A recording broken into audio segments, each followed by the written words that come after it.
Good morning বন্ধুরা। এখন এই যে বাইরে ভীষণ বৃষ্টি হচ্ছে,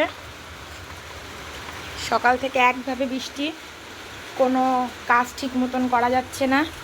সকালে পুরো ভিজতে ভিজতে যেটুকু করার করেছি, তারপরে রান্না করতে এসেছি।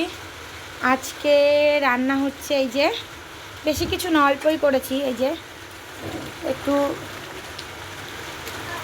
হালকা করে একটুখানি চিকেন করছি, পুরো হালকা পাতলা করে একটু চিকেন। এই যে আর করেছি ডাল, পটল ভাজা এখনও তেলে যায়নি কিন্তু জলে আছে, ওই জল থেকে তুলে তেলে দেব। আর এই যে চিকেন করছি, চিকেন হয়ে গেছে। রান্না বান্না করে ছেলে পড়তে গেছে, ছেলেকে পড়ার থেকে নিয়ে আসবো, নিয়ে এসে রেডি হয়ে আমি যাব দোকানে।